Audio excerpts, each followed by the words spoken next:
Hello and welcome to today's Just Chopsing Podcast. I'm getting a bit like Jonathan Ross on my interview this fucking program. You're pretty cool now, aren't you? Yeah, it's getting better, isn't it? But today we're with the guys from Fallen Temples. We're with Adam, Shane and Joe. How are you doing, guys? Very good, thank you. Good. How are we doing here? Not bad, yeah. All good. good. Yeah, we Awesome. were just talking off air. This is one of David's comments. Talking off air, thinks it sounds good. Getting our COVID stories out of the way. And hopefully, Joe's got norovirus, which is a bit worse, I think. But you might have to run off halfway through with the shits. Yeah, it's all out now. There's nothing left. You want to keep that one off air, do you?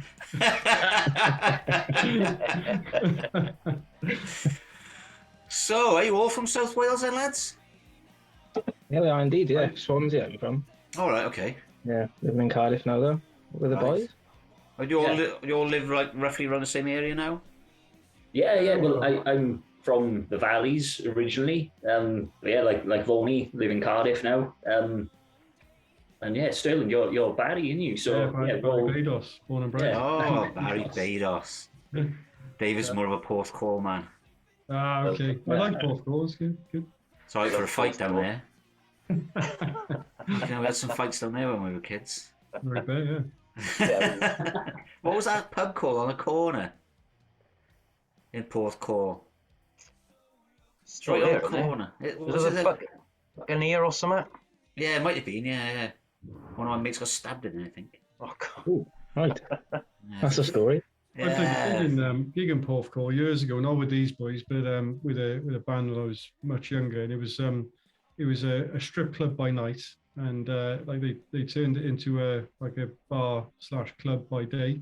And we played one of the worst gigs we've ever played in there. They had all sort of neon pictures all over the walls, and all sorts of various stains everywhere. It was interesting. That sounds about right, doesn't it? Yeah. Is the Tipsy Duck still there, Dave? I haven't got a clue. The Tipsy I Duck, don't that was know. Porthcawl, wasn't it? I haven't Also got on a the clue. campsite. I don't know. It's quite a few of them are closed down now. So when we go there, we go to the high tide. So we normally go to the high tide, which is right on the front, have a bite to eat, and then just wander back to Treco Bay. Then that's we do our when we go to Planet Rock as well. So we go to Planet Rock, and maybe if there's a band on or two that we're not overly worried about watching, we'll pop out for a walk and have a couple of pints over the high tide and bite to eat, and then come back then for the evening shows. Is that right on the corner by the fairground? It's a bit further up. It's Yeah, where they yeah. got their what do you call them? Dodgems. No, my head's gone blank now.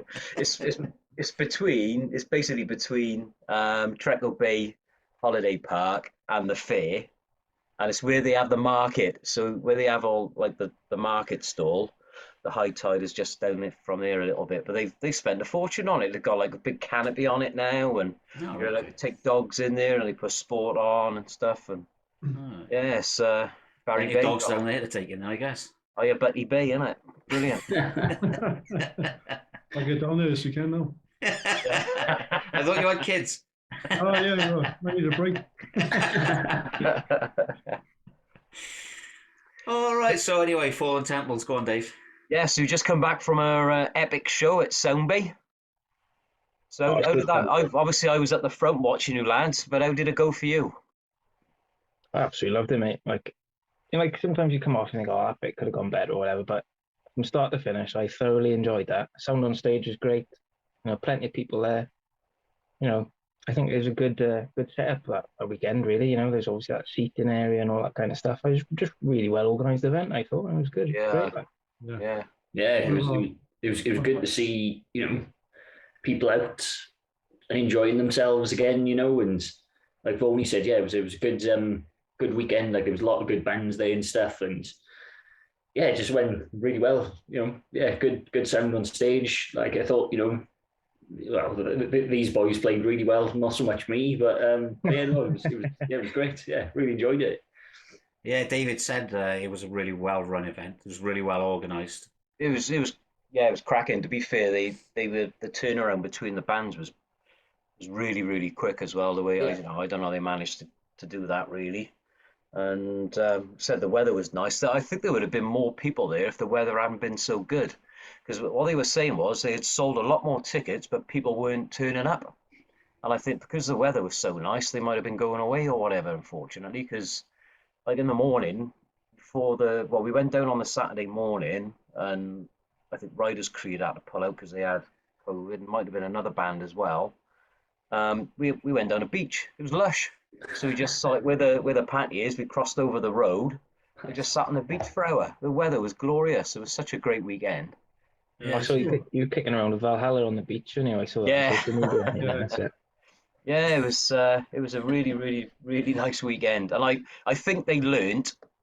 So when I went up to Winter's End, there was nowhere to sit. So it was a really nice venue we went to in Leamington Spa. But you're basically on your feet for kind of like 10, 12 hours a day. Yeah. And it was just way too much. So when I saw that little seat, it didn't look the best the way they'd done it, but it was a great place to put Just Chopsing flyers. And it was actually, to be honest, me and the missus used it quite a bit because after a while, when you see the bands you want to watch, it's nice to have a sit down in there sometimes, and you Yeah. sort of like have a beer and stuff and have a bit of a chill out, like. If it's a long old day, you need to sit down, even just to charge the feet for half an hour, like or whatever. Yeah. But yeah, the evening we were there, I can't remember exactly what time it started. It was the first band on about 7 or something, so it was just Yeah, like I a think normal so, night, yeah. really. But Yeah, Ali said that they sold more tickets, but it was still a good number of people there, and like you say, it was just, to be honest, it was almost like you could forget COVID existed for a night, like because everyone, like you say, was hugging each other and. Oh well, we're talking offline about that, mate. But yeah, everyone was hugging each other, having a good time. Yeah. Had a couple of drinks, and all the inhibitions had gone. Like, so yeah, maybe a few people caught COVID, maybe they didn't. Like, but yeah, at the end of the day, a few caught laryngitis as well. yeah. That's it. So Definitely. But it was a great weekend. You could forget about COVID for a few days, and then Wednesday everybody tested positive. So Yeah, exactly. Yeah, not that's too bad, right. is it? Enjoy your weekend first, and then have another week off work the following week. But It's a bit like drinking, and you might get the hangover, you might not, but you probably will. That's right. That's it. well, I always had to go to work if I had. My mum used to say to me, "If you want to be a boy in the evening, then you got to be a man in the morning. Great saying, Alice. Get to work." Great saying. So Yes, Great saying. I got to say though, boys, I don't know about you, but my neck was absolutely ruined. I don't know if it's because I'm getting old or because I just went a bit mad. Like my neck the next day, it was like this. It was horrendous. Like, it's been a good night when you can't move your neck properly, I think. yeah, for sure. Yeah, I say that to my girlfriend quite often.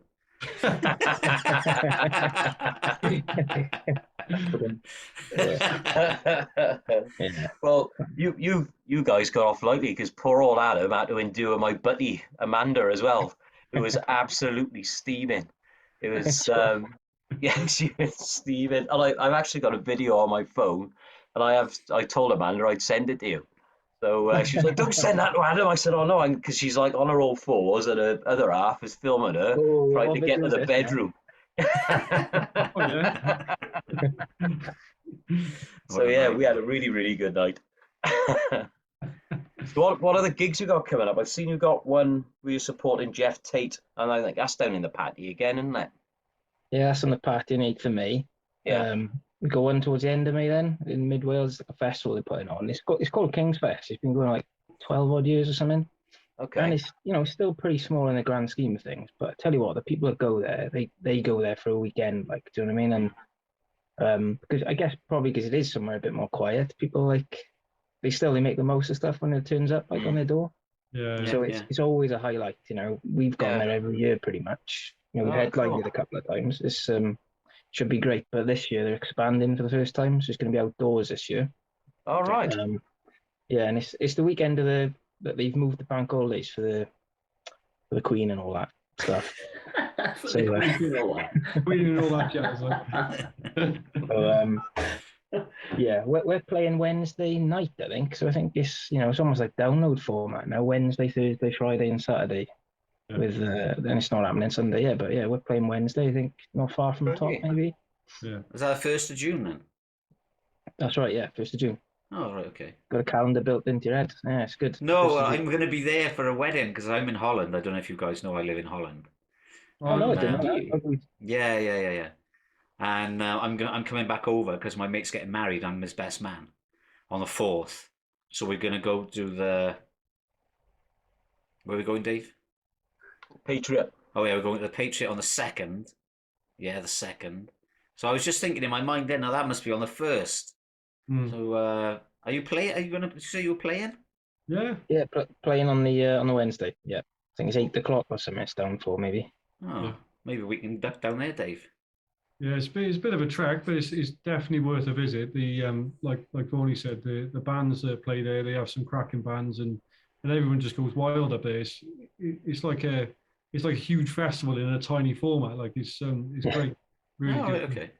Well, like Yes. you know, we've been there before, and it's the type of place if somebody crowd surfs, like you basically sliding your mates along the ceiling because the ceiling is that small. It's in a rugby club, but they get like you wouldn't even know when you walk in, would you? Because like they put black curtains around the whole place. They've got like a PA the size of, well, download would be exaggerating, but yeah, it's massive, isn't it? And they're bloody good boys. What they do, the All right, guys okay. who get in. So yeah, it's good. Like I say, it's the first time they've expanded a bit, going outdoors. I mean, yeah, there's stacks of bands on, but it's good. So, like, do you know that guy? He lost some teeth like one year we played, didn't he? Yeah. Going a And it bit was only nuts. over a t-shirt, wasn't it? We said whoever goes the maddest in the pit will give you a t-shirt, and he lost a couple of teeth, and I think he won. I think he was the worst one out of all of them. Yeah, he did good bit. The Yeah, funny thing is, though, the guy sliding on the ceiling was my highlight. Sitting on the drum stool and watching a guy sliding across the ceiling is just fantastic. Never forget going to that see in a good scrub with his t-shirt, wouldn't they? Basically. Yeah. But actually, the funny thing about that guy losing teeth as well, though, is that the guy that he hit, like, he obviously must have got pushed around a bit. The guy that he fell into had like a teeth-shaped cutout on the back of his t-shirt. If somebody stamped it out to the back of his t-shirt. Oh yeah. Yeah. So we got that, and then 18th of June then up in the Red House in Merthyr. Okay. Yeah, that's one of Kerry's events. Rock and Roll Circus, with Jason Sweeney, Black Lakes, and is it Religion of Tomorrow? I think, yeah. Yeah. Okay. So That's those are fine. the only ones we've got lined up at the moment. But to be honest, I think we've been, because obviously we get into this in a bit now, I'm sure, but we've got Shane New in, and we just want to kind of get some new stuff written, recorded, and focus on that really. Yeah. Yeah, Yeah, because you well- haven't really released anything for a while, have you? Since No, well- 2020? That's right. Yeah, we've got an EP in the bag recorded, which we did back end of 2019. But obviously, like we were just getting ready to release that and put that out. Like we put our single Broken out in the January. Then obviously the world changed for a while, didn't it? It's like, well, what's the point in releasing it and just sitting on it? It's all going to be old hat by the time anyone's heard it. Then, do you know what I mean? By the time we actually play any gigs or whatever. So we kept it in the bag. We did release another one in April just to kind of keep appetite whetted as it was, so that was as long as I can stand. And we did pretty well with that. We got nominated for Track of the Week in Classic Rock with that, which was nice. But like I say, we got 2 more in the bag, still to release. We'll probably package that up now and get that released. Whilst in tandem, then we get some stuff done with Shane. There's I guess the bit I missed out of that story really was that we've obviously had a lineup change, which was sad, obviously, because Joe Lewis had been with us since the start and everything. Anxiety got the best of him basically, but he's had a tough few years really, didn't he, Joe? Because long time sufferer, and like he got diagnosed bipolar, which I think he'd lived with it for a long time without really saying anything. And fair play to him as well. He was open and wanted to speak about it in the end, because we basically chatted. We had a great 2019, just before all this COVID stuff happened. It was, we played Cumbrian Stadium. I was there. Yeah, it was a hell of a gig. It was great. Yeah. So we had obviously that with Skin Dread. We played Bloodstock, and things were really going the right way. Like, this is exactly what we wanted. But it just so happened then that Joe kind of said, "Well, boys, I really should be enjoying this more, but the anxiety, it gets so bad, I'm just not enjoying it." Yeah. We didn't find out until like the middle of last year, really, did we? when he decided to call it a day. You know, it made it tough for them because all the memories of, you know, the good memories that we'd had, like finishing these gigs on a high, we didn't know he was kind of suffering at the time, so you know, it did make it a bit more difficult to deal with. But you know, I think the best thing for him was to own up and say, I can't do it now, boys. I gotta walk away, and you know, and there's absolutely nothing against him at all for it. You know, I think it's beneficial for his mental health and his family, and you know, all the best to him. Like he's still a good mate. Like, you know, we still speak to him on a regular basis. But yeah, it was essential for him to step away so he could kind of focus on his mental health. You know. Yeah. How did you fit in, Shane? Yeah, well, as you can see, you know, like I've known Joe and Boney for years, like since I was like 17. And Joe was one of those people. He was the first person I met who shared the same music taste as me, and didn't matter how random the music was. You know, like we both just vibed on the same thing and stuff. So I was always a big fan of Joe, and I've always been a big fan of these boys. Yeah, like when you know Boney messaged me to say, you know, like you keen to have a jam with us and stuff, I jumped at the opportunity. I gotta be honest. You know, like since like we did the Revolver things, you know, I'd been approached by like a few bands and stuff asking me to join, and I was always like, well, it's got to be the right thing for me. Do you know what I mean? Like I can't just go up there and play anything and just, you know, like pretend to enjoy it kind of thing. And yeah, like I said, I've always like, you know, vibed off what these boys are doing and stuff. I think Boney's one of the grooviest players I've ever seen. Do you know what I mean? So yeah, it was a no-brainer for me to sort of jump on board and try to fill Joe's shoes, like, you know, which is yeah, big task, but yeah, I'm enjoying it, man. It's like it's wicked. Yeah, really good. Yeah, cool, man. Yeah, Yeah, I feel like we good. landed on our feet in a lot of ways, because like well, like Joe was saying, it's weird shoes to fill when I've only ever really played bass with Joe. I've never really played with anyone else. I was like, you know, when you're in a band, you want to enjoy it, like, don't you? And you know, musically, but also the people which you play music with. Yeah. Like, you know, we've known Shane for so long. Like I know we've kind of gone through spells we haven't necessarily spoken all that much, but whenever I've spoken to you, like, it's, you know, it's just like an old mate type thing. Yeah. So chuffed that Shane was interested, and yeah, it fits in well. So it's great to have him on board. It is like a dream come true, really, because you know, we wanted to continue, and we didn't think that, like, Shane just walked in and just slotted right in. You picked the songs up in no time. Like, you're a great fit for the band, and you know, we all get on well together. And you know, that never happens. Like I played in loads of bands, and people have dropped out, and you take months to find someone, and then you don't quite find the right person. You know, for this to happen, and Shane just to walk in and it just be right again is perfect for us, really. You know, we can just carry on as normal. And Yeah. You know, when you found someone quite proficient, and it's because we had a jam to begin with, didn't we? And then we recorded them, so you could, like, you know, obviously study them at the bits you needed to, obviously when I wasn't there, whatever. And we had a practice, and Shane just rocked up and just nailed it, like first go, pretty much. He's like, oh, our set's back. You know, we've got back up to half an hour so quick, really. Yeah. No, that's good news, isn't it? Yeah. You know, I mean, it's good for all of you guys, you know, and it's nice to hear that, you know, you've known each other for a while and you all get on with each other. And I mean, it's got to be fun, you know. Try to keep it fun. That's what it's all about, really, at the end of the day. If you're not having fun, what's the point in fucking doing it? Like, yeah, exactly. Yeah. Like, I've always said that, you know, it's got to be, you've got to enjoy it and you. And yeah, like it was good timing for me. Like, I think I was living in New Zealand for a bit. I got back just before the first lockdown. And then as we were coming out of that, you know, I was just sort of, I was eager to get back into playing live and stuff like that, you know, and looking for like the right thing and stuff. And it just seemed to, just fall into place, you know, as cheesy as that sounds, like it just seemed to click. And like the new stuff we're writing as well is really good. Like, you know, excited to get that like recorded and work on it a bit more and get that stuff out as well. So yeah, I think it's going to be, you know, exciting times, like, you know, to come. Yeah, good. Yeah, I'm glad. I mean, I really like this stuff. So I was listening to today on Spotify and listened to The only thing I didn't really understand was that Eternal Drift song. What the fuck is a 7 minutes 20 long? No. Did you listen to it? That's before my time, boys.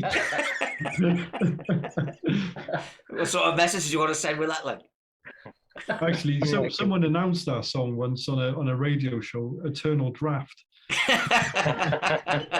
got it stuck for a bit, but yeah, I mean, it's something that we enjoy playing. It is a long song, and you know, I think the way it's broken up, well, we would say we're biased towards it, obviously, but the way it's broken up, we think it fits well, and yeah, you know, I don't know, everyone's got their own opinion on it, but I personally, I love playing it, to be honest. And yeah, it's not a bad song actually. I just wondered why it was 7 minutes long as well. To be fair, like, I think like Joe, the old bass player, he just loves a good like fade outro, didn't he? And we put that last on the EP, and we probably added a couple of minutes doing the old fade on it. Like, oh, you know, we can fade it, we can put a solo on the end. You know, let's make it large.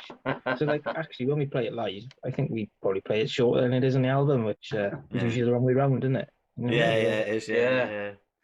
Make it into a 3-minute song instead of a 7-minute song. That's it. Well, we got a radio show now, and Terry's always hounding me for 3-minute songs. But I don't tend to send you that many, really, do I? You don't send me any. No. Fucking hell. Like, everything I ask him to do, he does in reverse. I said, right, we got a radio show, right? It goes out on Scotland Rocks Radio. And I like power songs, you know what I mean? I like songs that you can get in a groove, but they're over pretty quickly, because then you don't get bored. You can move on to another one. You know, we have a little bit of a chat or whatever, and then we move on to another one. So I say to David, right, Dave, this week, make sure you send me... Oh, this because we started doing Band of the Month and Songs of the Month. Oh, Songs of the Week, sorry, not the month. So I said, right, I did it first, Song of the Week. It was terrible. No, it fucking wasn't. It was. They were awful. Then it was like... Because I like to finish the show on a high, you know? Bam, Song of the Week, great. People could dance to it. I mean, it's all metal or heavy rock music, but you can get jig into it. Do you know what I mean? Half his stuff ain't. So I was like, right, okay, Dave, he said, you're next week, make sure you send me something banging. What did you send me? It was awesome. It was fucking Jack J. Hutchinson. It was a beautiful Alzheimer's song. No, it was a tribute to his dad. It's a really, really nice song. Really nice song. It's a nice song, but it's not a really great way to end your show on. It is. We had a whole week of ballads. Whole show of fucking ballads. It's amazing. It's not. Just imagine how many babies were conceived during that show. Of all them ballads playing. So there might be a few fucking spat out. But yeah, so he's like, and then I said, right, Dave, look, 3.5 minute songs. If you look at 3.5 minute songs, they're all fucking banging, they're all good tunes, and they're all out there to get done and over with. Next thing he sends me, 6 minutes. 6.5 minutes. I'm like, fucking hell, I give up. I just give up. It's an art to get a banging song into 3 minutes, to be fair. Like, yeah, well, they're usually around 3.5, 4 minutes, you know. Yeah. But yeah, I always look for like short songs, and then because you can guarantee a short song is going to be like done. Yeah, you know what I mean. It's funny, right? We this first song we wrote together, actually, which we still haven't got a name for, but we played it, didn't we? You started, oh, let's time it. Let's see how long it actually is. So record, played it, stopped the stopwatch. It was like 2:59. It was like, oh, must have done perfect. It wrong. We'll have it. Send it to us today. We'll have it. We'll play it next week for you. I think it comes from when we did the album with Revolca. We had Benji Webb from Skindred produced it, and you know, we had a lot of songs like, you know, that were 7 minutes long and stuff, and Benji just come in and he'd be like, right, fucking get rid of that bit, get rid of that bit, get rid of that bit. He just like ripped the songs apart, and we were all like, oh my God, what are you doing? But yeah, when you sit back and listen to it, then you're like, oh shit, yeah, that is a banger. Yeah, and I think learned a lot from Benji about, you know, songwriting and structures and stuff like that. So it's we're trying to adopt that type of approach now with the stuff that we're writing. So it's like it's a different way of you know, approaching how you write things and stuff. But it's good. It's good to have those short little bangers and stuff, you know. Yeah, definitely, yeah. Because he's old and he can't last any longer than 3 minutes. That's what it is. Yeah, I've had plenty of practice, but So how do you come up with it? Oh, go on, Dave. I was just going to say, with regards to the songwriting and stuff, is it a collaboration between the three of you, or is there a main lyricist and a main rifter or whatever, or if that's the right term? Voney's the groove master, and Riff Master General. yeah, and sort of comes up with like all of the lyrics and stuff like that. But in terms of like work, we'll come in with like a riff or whatever, and then it's like we just bash our heads together, really, in there, boys. Yeah, pretty much. Yeah, I think, and that's what really helps me because it's quite. I think coming up with interesting structures, sometimes you just need more brains on it because, like, you kind of got the way you end up keep writing all the time and having like opinions and like sometimes even if you've got a riff or whatever and kind of take it to the other boys and Sterling hears it slightly different way. Shane puts his like bass underneath. And it's like, oh well, that's awesome because I had never thought of doing it that way, and that's when it gets interesting for me. Like, because when you're a three-piece, I think you can't just necessarily rely on me and Shane just playing the exact same thing all the way through. Like, it's to make it interesting and varied, and for a gig to be dynamic, whatever. It's just good to have light and shade and all that kind of stuff, and as many riffs as you can write. Ultimately being in a band is flavors, and everyone brings their own stuff to it. Like, and that's when it gets interesting. Yeah, that's cool. I guess it always starts off with a riff from Boney. Like, I know it's kind of early days with Shane, but even when Joe was in the band, like it usually starts off with some kind of massive riff that we're all in the practice room just going, shit, this is amazing. and then there'll be riff after riff, and eventually we have to kind of calm ourselves down a little bit and kind of work on one of them and then build a structure around it. But I think, like Voney said, it's exciting for us because we all have different interpretations of something. So I might come in with a beat that Voney wouldn't have necessarily put on top of his riff, like, and it makes it a little bit more interesting. Then Shane comes in and does some epic bass riffing over the top, like, and is a nice way of writing. And I think being a three piece makes that a bit easier. Yeah. I'm not saying it's definitely easy, but a three piece is definitely easier to write together, and there's more space to leave open for various bits and pieces that we can kind of put in there, whether it be a solo or fill or a bass fill or whatever. Like, so I love being a three piece. Like, I wouldn't want it any other way, to be honest. It's great. Okay, how do you find filling the sound when you play live then? Just turn your amp up really loud. I had it in Sound Bay, so they provided like a backline, and like an 8x10 Ampeg cab, which like, as a bass player nerd, like it's the dream. So I turned my amp up pretty loud, and a lot of the like the soundies and stuff were saying, "Oh, sorry mate, can you turn that down on stage?" I was like, "No." And then I saw videos of us from that gig afterwards. I was listening to it and I was like, shit, yeah, the bass is really loud actually. It filled the room. But yeah, you can't give me a cab like that and tell me to keep quiet. No, not with an Ampeg, no. No, it's never going to happen. But no, I think it comes back to like what Joe was saying. Like sort of having that three piece, there's more room for things, to sort of fill the sound and like Boney says, like the light and shade and adding different flavors and stuff. It just sort of fills it out a bit, I'd say. So it's it definitely helps, like sort of craft, like you can craft your sound more and stuff, and do more with it. Yeah, like even with songwriting, I guess there's riffs, but then there's parts which are just simpler, and not when it simplifies it, you get that progression, I guess, in songs. And I think the other thing, which maybe I dabble a bit too much in, I don't know, but I do like my pedals. So things like octave pedals, or so like effectively I've got another guitar player playing with me then type thing, or like if I'm not playing that much, like a delay or something. So you get all that kind of repetitions or whatever, whatever it feels like it needs in a given part. Like, but it's just nice. Motorhead started out as a three piece, went to a four piece, went back to a three piece. So yeah, I was going to say it was impressive how you do fill the room, to be honest, because from being a three piece, you guys absolutely fill every inch of the room. To be honest, this was a really, really good set you played at Sound Bay. Excellent.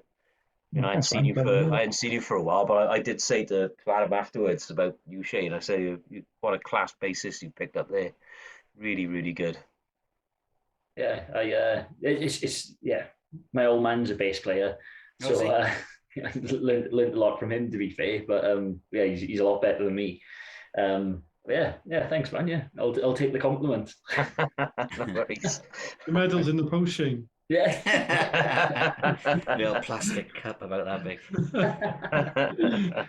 So where do you get the name from? Fallen Temples? Is that like some reference to Egypt? It's an old story now, isn't it?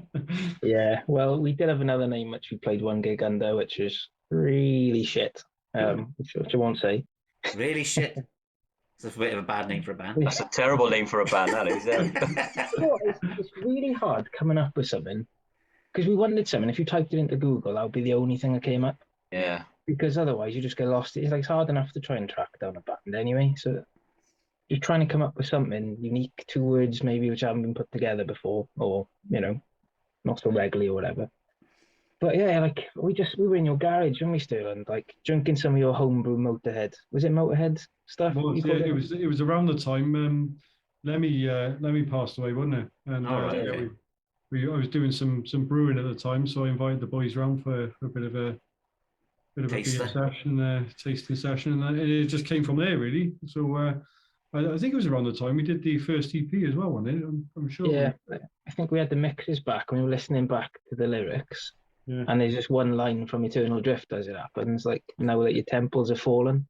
And Sterling just, halfway through a set, but what about fallen temples? Like, that's all right. Like, that's the best so far, at least. Let's go with that. Yeah. Yeah, because we were basically sitting on an EP, just like, shit, we need... Oh, you never had a name? Well, not really. Shit. Yeah. Yeah. And actually, the boys we were recording with, they didn't mess around with their words. Like they told us straight up when we got in there. They said, "Listen, your name, boys, is absolutely shit." And we're like, "All right, yeah, we'll take that." And then we sorted it out over the next couple of days. Then, like, What was it before, boys? I don't even know this. I don't know. You say it, Barney. I know, you say, man. No, I mean, Come on, spit it out. Fucking it's over and done with now. It was Crimson Condor. That was the name that we settled on, which was fine until someone pointed out that it sounded like Crimson Condom. Okay. And it kind of put us right off then, and a lot of people kind of commented on the name, so we were like, "Oh, fuck it." Yeah. Do you know what I think? I think a name can really propel a band. Yeah. To be honest, I think a lot of you make yourself, and a lot of it's to do with your name. Well, do you know what? I think, like Vaughnie said, trying to find a name is hard enough. But then you've got the added pressure of the social media. So trying to find an available social media thing with the name is even harder then, because there's businesses taking the names, or other bands like in some other country you've never heard of, and it's really tough to try and get it all linked together. So when you do, I think you've got to kind of grasp it as quick as you can, really, Yeah. Because we were called Tidal for like 10 years or whatever it was, and then Jay-Z and all of his mob released their new music streaming platform called Tidal, and was like, oh well, we were literally lost in the sea then, weren't we? Like, no pun intended, obviously. Yeah. Like you've Googled Tidal band or whatever, and we just nowhere to be seen. Like, so time to change the name. Yeah. Because we were a 4-piece before that, actually, so it kind of felt right to change the name at that point anyway. Because like, to be honest, I know I'm singing now, but it was kind of by force that happened. It wasn't really intentional. Like, we used to just have a front man, as it was, that would patrol the stage and do all that kind of front man-y stuff. But okay. Yeah, like it just turns out, like Sterling says, it was easier when there was less people involved then. Like we never really found anyone that we knew that we wanted to approach or anything. Yeah. So we just started trying it amongst us and ended up just sticking with it then. For better or for worse, like. But it depends who your old front man was, really, doesn't it? Do you know what I mean? If it was Shane Greenall or somebody, then I can understand it. But well, like Adam Payne. It was like he left to join Airborne. And he was with Air Race for a while. Have you heard of them? Like band from the 80s. I think they did like a comeback album a few years ago. It's probably longer than that now. But cracking vocalist. Yeah. But yeah, obviously like went on to slightly different stuff then. Yeah. Well, you haven't got a bad voice, have you? Well, I try my best. Like I'm probably pretty hard on myself to be honest. But probably if because I mean, you listen to some bands and you hear the opening riffs and it comes in and then it's like, oh, I wonder what the vocalist is going to be. I always am. I'm like, I wonder what the vocals is going to be like. And then 9 times out of 10, it's like, oh, that could have been better. You know what I mean? But I listened to your stuff today and I was like, fucking hell, straight away your vocals comes in and it's like, oh, good band, good. Oh, thanks, man. Well, it means a lot, like because you can improve your playing to an extent, can't you? But your kind of voice is what you sound like a lot of the time. So yeah, it's quite easy to be tough on yourself. Like that's always the first thing that I'm critical of if you play a gig. Like, and to be honest, that's probably why I like Soundbase so much because I've probably been fronting. Well, I felt it's been 6 years or whatever now, 7 years since we've been Fallen Temples, but I'm still learning every gig. Like the thing I keep finding is like if you can't hear yourself very well, you end up pushing quite hard, and I just that's when I don't really like the sound of my voice so much. Then when you go out of tune anyway. Yeah, exactly. If you can't hear yourself, you guarantee you're going to go out of tune, because you're pushing it and pushing it, and it's like, who the fuck is singing that? So yeah, I've had that experience myself. So, do you know what I mean? Yeah. But you got a good voice, man. It's not. I think you're Bonnie. You're the biggest like critic of yourself, like with everything you do, because you're a perfectionist of things, which is great. But I think. Personally, I haven't played with a guitarist like you and a vocalist like you, like ever. Like, it's amazing to be playing like alongside you, like with the stuff that you're doing. Like like I say, you come into a practice room and bang out a riff, and it's like, oh shit, like sleep well tonight, knowing I've heard that riff. Like I just love this band, boys. I think like we've stumbled upon like almost like a form of what we sound like, which we're all just so excited about at the moment, Is your new stuff going to be a little bit more different to your older stuff then? Well, like Shane was saying, and to your point as well, I think it's probably just going to be a bit more focused, like repeating stuff doesn't really aid a song. You don't need to, if you've got a great riff, like milking it doesn't really make any better. It just, I don't know, work for status quo. I think that's it, really. Like, to be honest, I think catchiness is always a thing. Whether it is the riff you go on singing, or it is just like a chorus or a verse or whatever. Just like, as long as it's something you can either nod your head to or hum along to, and because I'm not really a shredder or anything. Can't really play any faster than I do now. Like, and but do you need to? Well, exactly the point I was going to say, because like I've spent so long trying to get better at shred and all that. Because like it's the chords where, what's that thing like, down here is where the money is, up here is where the, can't remember what the thing is now. I think it's some rhyming analogy, but I think just be a bit more focused. To your point, if you want to get on the radio, you need to be concise about it, I think. Yeah, you do. Yeah. I mean, we spoke to Emma Scott. I mean, I don't know if you know who Emma Scott is. Yeah. And we spoke to her on the podcast, and she was telling us about the best formula to get on the radio, And really, you want to have a verse. What was it? A verse, a chorus, and maybe another chorus within the first 90 seconds of your song. And then, you pretty much guaranteed to get picked up, like. Because a lot of these, especially with metal and rock bands, they got such fucking long intros, And it's like, when's this ever going to get going? And that's why I like push David for these shorter songs, because you can guarantee it's got a shorter intro and it's coming straight in and it's straight away banging. You know what I mean?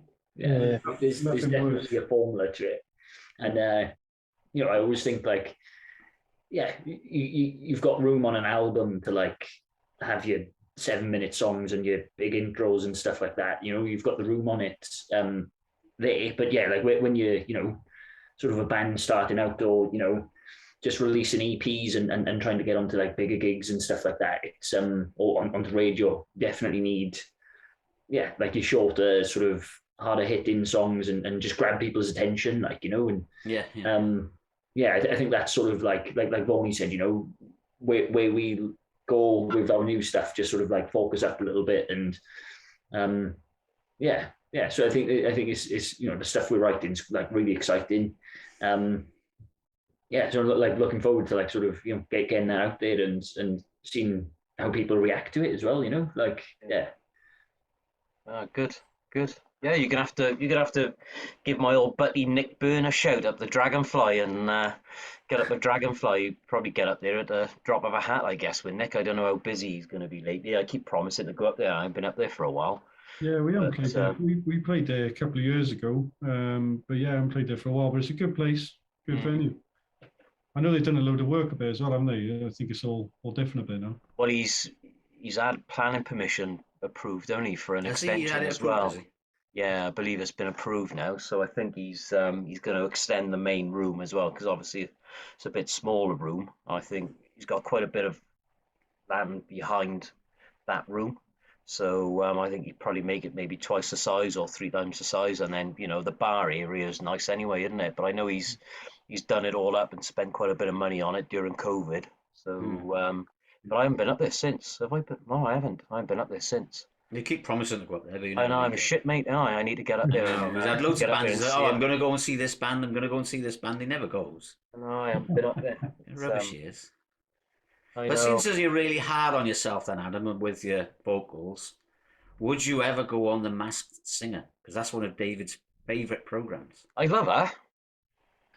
Well, it would be funny though. It's like if I did go on it. It would, wouldn't it? Who the hell is that? Like, well, gotta be honest. When I watch it, I'm like that anyway. I haven't got a fucking clue half of them. So they're like, and I don't know whether the panel does, because I like that. So I can't remember the name of the presenter. You see, they take their hat off or their mask, and he's probably like, "What is that?" Oh yeah, that's skin out of Skunk Nancy. Excellent, well done. That's what I mean. So. Charlotte should have won it this year anyway. She was awesome, Charlotte Church. Her voice was absolutely fantastic. I love a bit of Charlotte. She should have won.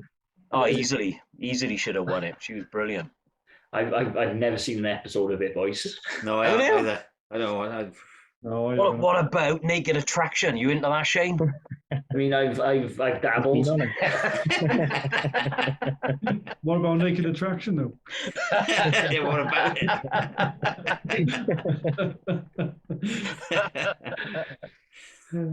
I don't know. I'm trying to think if I've got a guilty pleasure of a TV show. Love Island. What? Love Island? What's that? What's that? He knows what it is, really. He's hoping we get off here now in 5 minutes so we can switch it on. I feel like that's perfect opportunity, Shane, to talk about your career, mate. Oh shit! Yeah. Well, yeah. What's this then? Well, it's I work on Top Gear. Oh, did you? Yeah, I'm working on that at the moment. So at the BBC in London. But yeah, it's good. I can't say too much about it because the series hasn't come out yet. But we've just wrapped the next series and starting to plan the next one after that now. So some epic films coming up, like He looks like the Stig. Who's me? Yeah, yeah. I'm the Stig's Welsh cousin, mate. That's cool. That's cool. I haven't watched it for years and years. I gotta be honest. So I'll have to check out the next season. Oh yeah, definitely, man. It's good. It's some foreign travel is back on the cards for the first time for a while. Cool. So yeah, it's good. What are you doing then? Are you behind the camera? Are you involved in the production? In front of the camera? What are you doing? No, definitely not in front of the camera. So I'm part of the production team. So helping, coming up with the ideas, setting up the shoots, going out on location, and sort of making sure it all runs smoothly and stuff. Yeah, definitely behind the camera. but yeah, it's epic production to be a part of. It's massive, but Brilliant. yeah, it's cool. Yeah, I'm gonna try and get some Fallen Temple tracks on the Oh, that's the way in to the do edit, it. and yeah, that's the plan. You How long redo have you been the doing theme that? music? What's Sorry, that? mate. Should you redo the theme music? Yeah, Yeah, that's what you want. Yeah. About time they had a new theme tune. Yeah. That's what fucking Dennis Waterman sing the theme tune, write the Yeah, theme right, tune. the theme tune. Sing the theme tune. How did you get into that then, Shane? Oh, God, I don't even know, to be honest, mate. It was we had finished like doing the Revolca thing and stuff like that, and I always wanted to do something creative. You know, I felt like I had to do something creative. And yeah, I just started like knocking on doors, like just emailing people at the BBC, like, oh, please give me a job, please give me a job. And I started then 7 years ago as a runner on Bargain Hunt. Oh, okay. Yeah, and then I've like slowly worked my way up, and on Top Gear now. So yeah, it's random industry to work in, but a good laugh, like, you know. But, Yeah. Still cool. prefer to do music full time, but you know, got to pay the bills, haven't you? Yeah, that's that's the it. trouble, isn't it, you know? Oh, that's cool. That's a good story, isn't it? Sorry, Yeah. mate. I didn't mean to drop you in it, Shane. Sorry, mate. Mate, I've signed an NDA. That's all I'm saying. Yeah. You haven't told him about Freddie Flintoff smacking your ass. Yeah. There's been a few occasions where my first meeting with Freddie Flintoff, and he's like, he's awesome. Like, he's such a down to earth kind of guy. But he was saying goodbye to me, and I had like my hands full with whatever. He just ended up slapping me across the arse as hard as he could, saying like, see you on the next one. It was one of those moments where I was like, what the hell is my job? Like, what the hell am I doing? But Because he was in Australia for a while, wasn't he? Because he was doing Ninja Warrior. yeah. Yeah. So I'm not sure if he still does it. I think he does, but like in between filming for Top Gear and stuff, you know. Yeah. But yeah, to be fair, like it's a full on show. Like the boys will attest to it. Like I've been away pretty much for like the last 2 months, really. During, Okay. but it's good. It's good. Ah, excellent. Oh, we'll have a look at that when it comes out. Yeah. I'll keep you posted, boys, when it's Yeah, out. definitely. Yeah, that's cool. Yeah. That's really cool. That's a nice story, huh? Mm.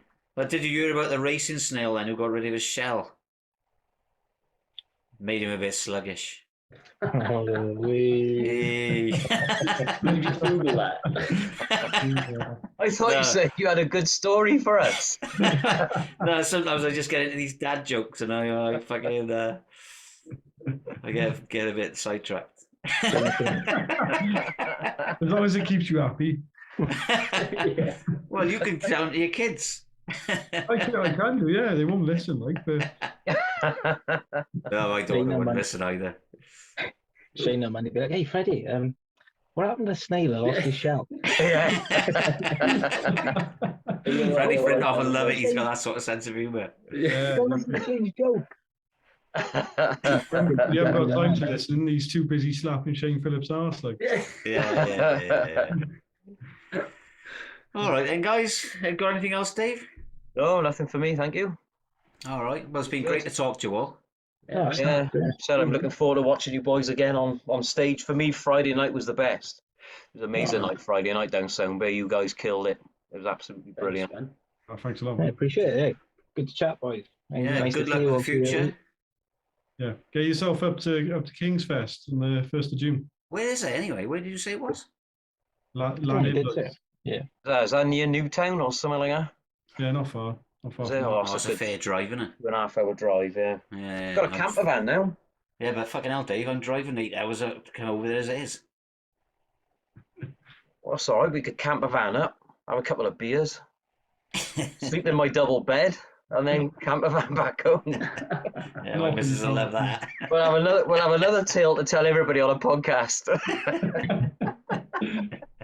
You're gonna have to do it now, boys. The fans what they want. All right, cool. Cheers, guys. Like I said, good luck with the future. You know, I hope you're not away from home too long, Shane. Otherwise, you'd be falling out of favour with the boys here. I know, mate. I know. Yeah, it's like it's like having 2 full-time jobs, mate. You know. Yeah. Yeah. So, But if you get that Fallen Temples track on Top Gear, you'll be all right. I'm sure they'll be loving you, but Yeah, exactly. But it'll be very fun. yeah, come up with a riff and have it as a theme tune. That's what you want to do. yeah, that'd be a good Brilliant. idea, wouldn't it? Oh, cool, happy. Yeah, it'd be Amazing. amazing. All right, thanks. All right. And, we'll speak to you again. Yeah, great to see you, lads. Ta-ra. Speak soon. Cheers.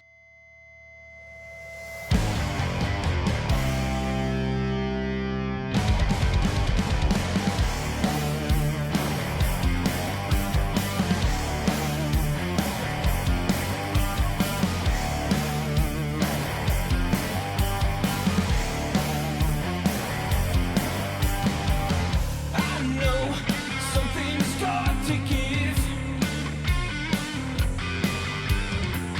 Needs must to change the narrative. Yeah, leap of faith and twist of fate, and I'm hypnotizing awe. Yeah, there's nothing you can say, some things I can't ignore. Holding all unknown provisions. No facts to base the decision. Yeah, new chapter in my life and the risks are understood. Yeah, afraid of letting go, but I hope that I could.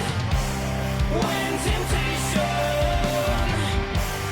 takes your hand, can't you feel the need inside?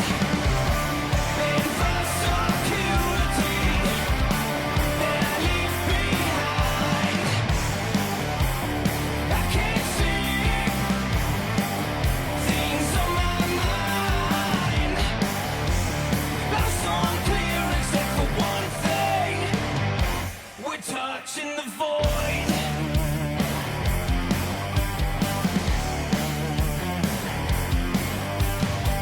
Looking back, my conscience is clear. My need cancels out the fear. Yeah, without a shadow of a doubt, I'm as pure as the sky is blue. Yeah, there's one thing on my mind to find on shall be true. When temptation takes your hand, can't you feel the need inside? And the security that I leave behind. I can't see things on my mind. Lost on clear except for one thing. We're touching the void.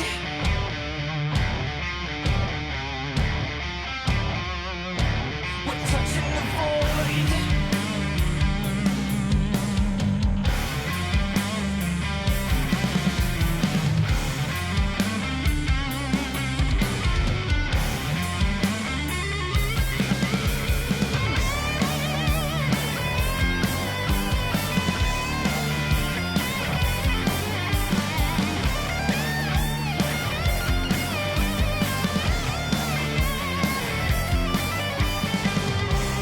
When temptation